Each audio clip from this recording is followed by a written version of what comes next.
ರಾಜ್ಯದಲ್ಲಿ ಅರ್ಧಕ್ಕೂ ಹೆಚ್ಚು ಜಿಲ್ಲೆಗಳಲ್ಲಿ ಭೀಕರ ಬರಗಾಲ, ಜಾನುವಾರುಗಳಿಗೆ ಕುಡಿಯುವ ನೀರಿಲ್ಲದೆ ಸಂಕಷ್ಟ. ಆದರೂ ಬರಗಾಲ ಘೋಷಣೆ ಮಾಡಿದ ರಾಜ್ಯ ಸರ್ಕಾರ, ಕೇಂದ್ರದ ಕಡೆ ಕೈತೂರಿಸ್ತಾ ಇರುವ ರಾಜ್ಯ ಸರ್ಕಾರ. ಬಿಜೆಪಿಯಿಂದ ಮೊದಲು ಘೋಷಣೆ ಮಾಡಿ ಎಂಬ ಆಗ್ರಹ. ಹಲವು ಜಿಲ್ಲೆಗಳಲ್ಲಿ ಮಳೆಗಿಲ್ಲದೆ ಬಿತ್ತನೆಯನ್ನೇ ಮಾಡಿಲ್ಲ. ಹಲವೆಡೆ ಬಿತ್ತನೆ ಮಾಡಿದ್ರೂ ಮಳೆಯಿಲ್ಲದೆ ಸುರಗಿದ ಬೆಳೆ. ಕೆಲವೆಡೆ ಹೆಚ್ಚಿನ ಮಳೆಯಿಂದ ಅಲ್ಪ ಸ್ವಲ್ಪ ಕೊಳೆತ ಬೆಳೆಗಳು. ಕೆರೆಕಟ್ಟೆಗಳಿಗೆ ನೀರಿಲ್ಲದೆ ಜಾನುವಾರುಗಳಿಗೆ ಸಂಕಷ್ಟ ಎದುರಾಗ್ತಾ ಇದೆ. ಅನ್ನಭಾಗ್ಯ ಯೋಜನೆಯ ಅಕ್ಕಿಗೆ ಈಗ ಜನರಿಗೆ ಆಧಾರ.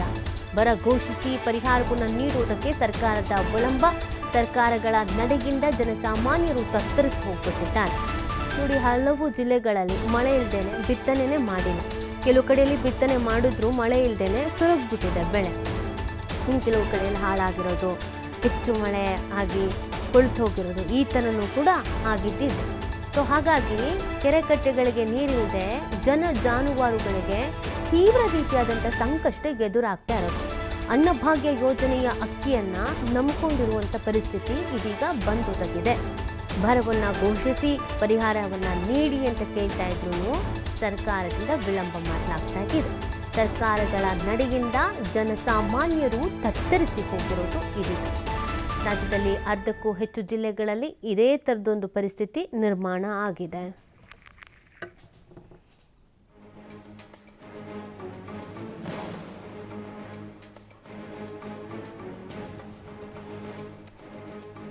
ನೋಡಿ, ಈಗ ರಾಜ್ಯದಲ್ಲಿ ಮಳೆ ಇಲ್ಲ. ಸೊ ಈ ಹಿನ್ನೆಲೆಯಲ್ಲಿ ತೀವ್ರ ರೀತಿಯಾದಂಥ ಸಮಸ್ಯೆ ಎದುರಾಗ್ತಾ ಇರೋದು. ಸದ್ಯದ ಪರಿಸ್ಥಿತಿ ಏನಿದೆ ಅನ್ನೋದನ್ನು ಅವರು ವಿವರಿಸ್ತಾ ಇದ್ದಾರೆ. ಕೇಂದ್ರದ ಕಡೆ ರಾಜ್ಯದವ್ರು ಹೇಳ್ತಾರೆ, ರಾಜ್ಯದ ಕಡೆ ಕೇಂದ್ರದವ್ರು ಹೇಳ್ತಾರೆ. ಓಕೆ, ಆಯಿತು. ಆದರೆ ಪರಿಹಾರ ಬೇಕಲ್ಲ. ಹೀಗೆ ಜೀವನ ಮಾಡೋದಕ್ಕಂತೂ ಆಗಲ್ಲ. ಏನಾದರೂ ಒಂದು ಕ್ರಮವನ್ನು ಕೈಗೊಳ್ಳೋದು, ಮುಂದೆ ನಿರ್ಧಾರವನ್ನು ಕೈಗೊಳ್ಳೋದು ಮಾಡಬೇಕಲ್ಲ. ಬರೀ ಅವ್ರ ಮೇಲೆ ಇವರು, ಇವ್ರ ಮೇಲೆ ಅವರು ಇದನ್ನೇ ಮಾಡ್ಕೊಂಡು ಕೂತಿರ್ತೀರಾ? ಸೊ ಏನು ಮಾಡೋದು? ಮುಂದೆ ನೀರಿನ ಸಮಸ್ಯೆಗೂ ಇದೆ. ಮಾಹಿತಿ ನೀಡ್ತಾ ಇದೆ ನಮ್ಮ ಪೊಲಿಟಿಕಲ್ ಬ್ಯೂರೋ ಹೆಡ್ ಶಿವು. ಈಗ ಎಲ್ಲೆಲ್ಲಿ ಏನೇನು ಸಮಸ್ಯೆ ಇದೆ ಅನ್ನೋದನ್ನು ನೋಡ್ತಾ ಇದ್ವಿ. ಕೇಂದ್ರದ ಮೇಲೆ ರಾಜ್ಯದವರು ಕೇಂದ್ರದ ಮೇಲೆ ಹೇಳ್ಕೊಂಡು ಕೂತ್ರೆ ಆಗಲ್ಲ. ಸೊ ಹಾಗಾಗಿ ಈ ಪರಿಸ್ಥಿತಿಯನ್ನು ಎದುರಿಸೋಕೆ ಯಾಕೆ ಇಷ್ಟೆಲ್ಲ ಸಮಸ್ಯೆಗಳು ಹಿಂದೇಟು ಹಾಕ್ತಾ ಇರೋದು? ನಿರ್ಲಕ್ಷ್ಯ ಯಾಕೆ?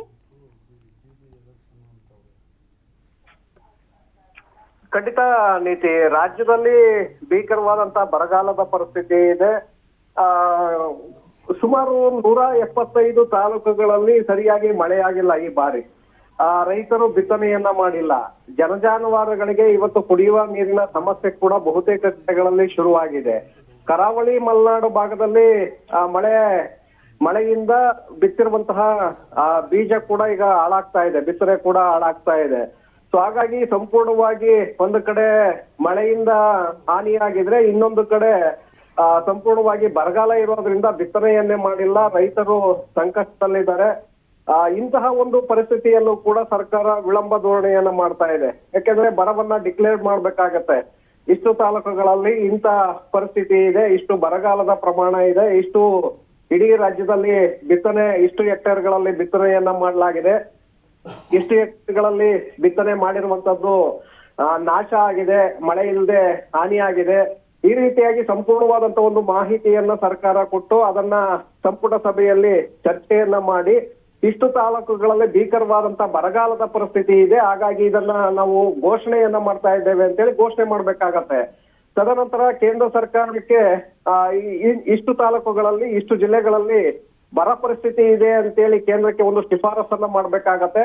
ಸುಮಾರು 175 ತಾಲೂಕುಗಳಲ್ಲಿ ನಿನ್ನೆ ಪರಮೇಶ್ವರ್ ಅವರು ಸದನದಲ್ಲಿ ಹೇಳಿದಾಗೆ 175 ತಾಲೂಕುಗಳಲ್ಲಿ ಬರಗಾಲದ ಪರಿಸ್ಥಿತಿ ಇದೆ.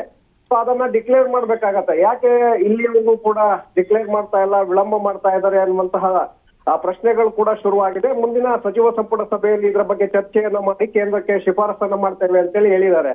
ಸೊ ಹಾಗಾಗಿ ತಕ್ಷಣ ಶಿಫಾರಸನ್ನ ಮಾಡ್ಬೇಕಾಗತ್ತೆ. ಕೇಂದ್ರಕ್ಕೆ ಶಿಫಾರಸು ಆದ ನಂತರ ಕೇಂದ್ರ ಅಧ್ಯಯನ ತಂಡವನ್ನ ಇಲ್ಲಿಗೆ ಕಳಿಸ್ಕೊಡುತ್ತೆ ಕರ್ನಾಟಕಕ್ಕೆ. ಕೇಂದ್ರ ಅಧ್ಯಯನ ತಂಡ ಬಂದು ಎಲ್ಲೆಲ್ಲಿ ಬರ ಪರಿಸ್ಥಿತಿ ಅಂತೇಳಿ ಘೋಷಣೆಯನ್ನ ಮಾಡಲಾಗಿದೆ ಆ ಪ್ರದೇಶಗಳಲ್ಲಿ ಸಮೀಕ್ಷೆಯನ್ನ ಮಾಡಲಿದೆ. ವೈಮಾನಿಕ ಸಮೀಕ್ಷೆ ಜೊತೆಗೆ ತಳಮಟ್ಟದಲ್ಲೂ ಕೂಡ ಸಮೀಕ್ಷೆಯನ್ನ ಮಾಡಲಿದೆ. ಎಲ್ಲೆಲ್ಲಿ ಬೆಳೆಯನ್ನ ಬೆಳೆಯಲಾಗಿಲ್ಲ, ಮತ್ತೆ ಎಲ್ಲಿ ಬೆಳೆದಿರುವಂತಹ ಬೆಳೆ ಹಾನಿಯಾಗಿದೆ, ಮತ್ತೆ ನೀರಿನ ಸಮಸ್ಯೆ ಹೇಗಿದೆ, ಎಷ್ಟು ಪರಿಹಾರವನ್ನು ಕೊಡಬಹುದು, ಈ ಬಗ್ಗೆ ಸಂಪೂರ್ಣವಾದಂತ ಒಂದು ಮಾಹಿತಿಯನ್ನ ಸಂಗ್ರಹ ಮಾಡಿ ಸ್ಥಳ ಪರಿಶೀಲನೆಯನ್ನ ಮಾಡಿ ಅಧ್ಯಯನ ವರದಿಯನ್ನ ಕೇಂದ್ರಕ್ಕೆ ಸಲ್ಲಿಕೆ ಮಾಡುತ್ತೆ. ಆ ನಂತರ ಕೇಂದ್ರ ಸರ್ಕಾರ ಪರಿಹಾರವನ್ನ NDRF ನಿಧಿಯಡಿ ಬಿಡುಗಡೆ ಮಾಡುತ್ತೆ. ಸೊ ಇದಕ್ಕೆ ಇನ್ನು 3-4 ತಿಂಗಳ ಸಮಯಾವಕಾಶ ಬೇಕಾಗತ್ತೆ. ಹಾಗಾಗಿ ರಾಜ್ಯ ಸರ್ಕಾರ ಎಷ್ಟು ವಿಳಂಬ ಮಾಡುತ್ತೋ ಬರ ಡಿಕ್ಲೇರ್ ಮಾಡೋದಕ್ಕೆ, ಅಲ್ಲಿ ಕೇಂದ್ರದಿಂದ ಪರಿಹಾರವನ್ನ ಪಡೆಯೋದಕ್ಕೂ ಕೂಡ ಅಷ್ಟೇ ಮತ್ತಷ್ಟು ವಿಳಂಬ ಆಗ್ತಾ ಹೋಗುತ್ತೆ. ಇದರಿಂದ ರೈತರಿಗೆ ಸಮಸ್ಯೆ ಆಗತ್ತೆ, ಹಾಗೆ ಕುಡಿಯುವ ನೀರಿನ ವ್ಯವಸ್ಥೆಯನ್ನ ಮಾಡೋದಕ್ಕೂ ಕೂಡ ಸಮಸ್ಯೆ ಆಗತ್ತೆ. ತಕ್ಷಣ ರಾಜ್ಯ ಸರ್ಕಾರ ರಾಜ್ಯ ಸ್ಥಳೀಯ ಮಟ್ಟದಲ್ಲಿ ಪರಿಹಾರವನ್ನ ಬಿಡುಗಡೆ ಮಾಡ್ಬೇಕಾಗತ್ತೆ. ಗೋಶಾಲೆಗಳ ಸ್ಥಾಪನೆ ಇರಬಹುದು, ಮತ್ತೆ ಕುಡಿಯುವ ನೀರಿನ ವ್ಯವಸ್ಥೆಯನ್ನ ಮಾಡುವಂತ ಒಂದು ನಿರ್ಧಾರಗಳನ್ನ ರಾಜ್ಯ ಸರ್ಕಾರ ತೆಗೆದುಕೊಳ್ಬೇಕಾಗತ್ತೆ. ಸೊ ಹಾಗಾಗಿ ಮುಂದಿನ ಸಂಪುಟ ಸಭೆಯಲ್ಲಿ ನಾವು ಇದ್ರ ಬಗ್ಗೆ ಚರ್ಚೆಯನ್ನ ಮಾಡ್ತೇವೆ ಅಂತ ಹೇಳಿದ್ದಾರೆ.